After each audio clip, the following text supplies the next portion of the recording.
If you're visiting Yunnan, this is a must-visit place. Come here, spend 1, 2, 3 days. It is absolutely amazing. It's one of the most peaceful, beautiful, scenic, laid-back places I've ever been to. It's just lovely to see how the Dai and Bulang minorities are living in peace, in harmony with the environment around them. So yesterday we took around a 4-hour drive from where we were looking at the rice terraces, and we now arrived in the city of Puer. Wow, what a cool little place this is. Different beans.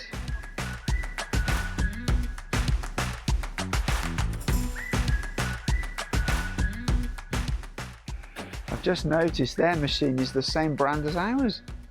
So, if you ask anyone in China what Puer is famous for, they will all tell you tea. However, there's something else that Puer is now famous for. Can you guess what it is? Well, I'll tell you, it's coffee. Now, as you may or may not be aware, in the last 5 years, coffee drinking has absolutely exploded in China. And Yunnan is the area where most of that coffee bean is produced. And I'm sitting in one of many cafes today, and I'm just about to drink my latte. That is very, very nice. Now, I also have a coffee machine of my own at home. And I can tell you, 5 or 6 years ago, I would buy beans from Yunnan, and I didn't really think they were so good. But I tell you now, the quality is way good. And they're rivaling beans from many areas of the world now. They're really, really good beans, and we use them quite regular in our coffee machine at home. So that was lovely coffee, and as you can see down this street, there's actually lots and lots of coffee shops, but most of them don't open till after 10 o'clock. So, but interestingly, 90% of China's coffee is grown and processed here in Yunnan province, and this particular region, Puer, accounts for 60% of Yunnan's overall production. You still don't see that many old people drinking coffee, but certainly now for younger people, they're really into the coffee culture. And you come to Yunnan where coffee's the thing, and you can see many coffee stores like this one here, look. Whoa, it's also wow, they have some really nice coffee shops here. Amazing, look at these places, they're fantastic, aren't they? What a nice place. Just like come in here and chill. So this street actually has the nickname of Coffee Street. And I guess this afternoon, this will be packed of lots of young people all sitting, chilling, drinking and enjoying coffee. Hello. So we're on our way to Jingmai Mountain. I don't actually know a lot about Jingmai Mountain. So I'm gonna ask DeepSeek and see if it can give me some information. Let's see what it comes up with. Okay. Oh, it's got a lot of information. Oh, it's a UNESCO World Heritage Site as well. Jingmai Mountain is famous for its ancient tea plantations, which are over 1,000 years old. The tea trees here have primarily the Puer tea variety. Oh, that's cool. So, Jingmai Mountain is all about tea and has a history of 1,000 years, according to DeepSeek. Cool. It also tells me that the area is home to several ethnic groups, including the Bulang and Dai people, who have a deep cultural connection to the tea plantation. So I guess they will be the people who live and work in the tea plantations.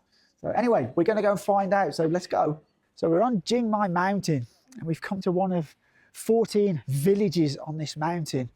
And not only is this village right deep in the mountains, it literally took us 45 minutes to drive here from the bottom of the mountain. They're Buddhists, the people here. They're Dai minority people that live here. It was built in 2018 and it was paid for by the villagers. And this here is a pool. Now, this minority, they have their festival in April. And in April, they fill this with water, and literally they all throw water at each other. They have like this massive water fight. And this is what this pool is for, to provide all the water for that water fight. So this here is what's called the Tea Horse Road. And this is remains of the original road. And tea has been made in this area, produced in this area for around 1,000 years. So it's just after 7:30. We have come to see the sunrise, because You can see the way the cloud all sits in the valley. You can see right across the top of it, and it's really quite amazing, to be honest.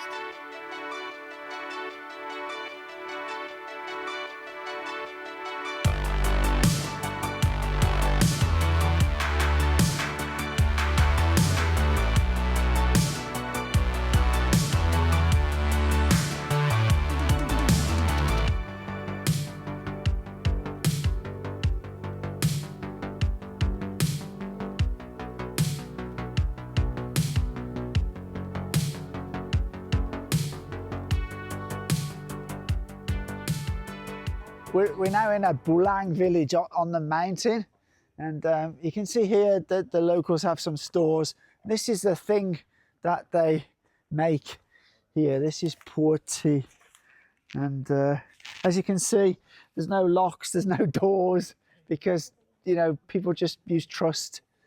Wow, what a lovely village. Over here in the distance is Myanmar, as we're right close to the border. What a stunning place, isn't it?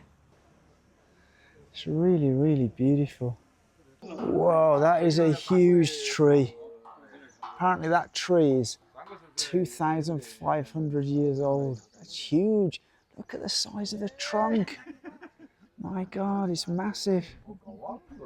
So the thing with a large part of this mountain, it's now a UNESCO World Heritage Site.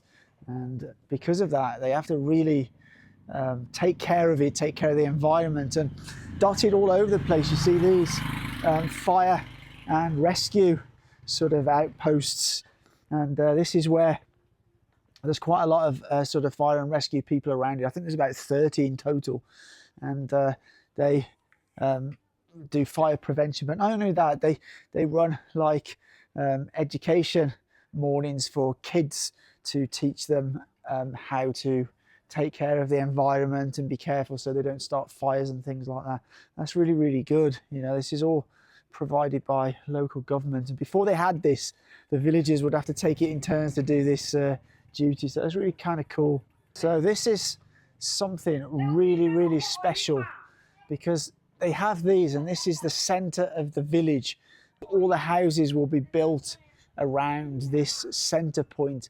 And then we can see some little shop here, look, tea in there, and then some decoration on the outside. So this here, they've turned it into like a tourist center, so you can get some information about the surroundings and stuff.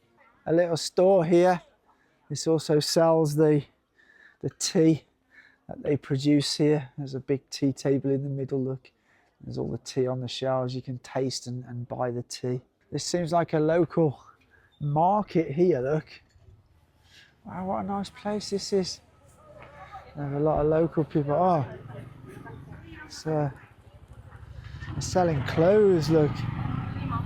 Ah. Hello. They're all looking at the clothes, look. Tea, drying, look. Out in the sun. They spread it all out to dry it out. This is not quite fully dry yet, but this is how they dry it all. The locals here rely a lot on the production and harvesting of the tea for their income. It makes up quite a large part of their income. They're trying to move more of their income and give another income stream from tourism. So this is another village in Jingmai Shan, and this one is actually a Dai minority village. All the previous ones we've visited are Bulang, and the way you know that is you see this symbol on the top of the roof. It's like cow horns.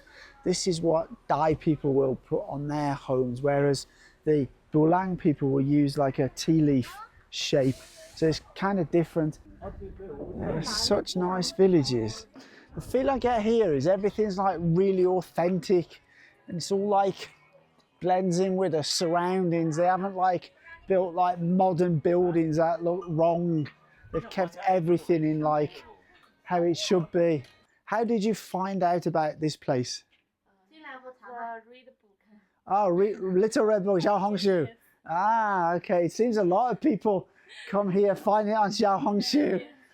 So if you do visit this area, this is the kind of homestay you can stop in. Look how nice that is. Whoa, that's nice, isn't it? So this is the room at the homestay that I just showed you. And look at that, you can sit on your sofa and just chill with that, such a nice view. So behind me is the only area within Jingmai Shan that you can actually go and see the tea trees. All the others are tourists are not allowed. Here, ancient tea trees grow in harmony with the forest, forming a unique ecological environment. Some trees are over 1,000 years old. During my 2-day visit, I sampled several teas with rich, smooth taste and a distinct orchid aroma. For Puer tea lovers, this place is a true gem. So this tree here is probably one of the most iconic trees on this mountain, and it has a nickname of Bee King Tree. And the reason why that is, if you look carefully, you'll see many beehives, and there's apparently around 100 beehives on the tree, but they don't harvest the honey because they want to preserve the tree, so they leave the honey, which I think is amazing. If you're visiting Yunnan, this is a must visit place. Come here, spend 1, 2, 3 days. It is absolutely amazing. It's one of the most peaceful, beautiful, scenic, laid back places I've ever been to. And I've been to a lot of places. It's just lovely to see how the Dai and Bulang minorities are living in peace, in harmony with the environment around them. As I mentioned earlier in the video, tea culture has been here for over 1,000 years. Together with the local government, they've created a fantastic place for visitors. Anyway, if you did like the video, consider hitting the thumbs up. If you did like the channel, consider hitting that subscribe button. But as always, from Jingmai Shan, take care.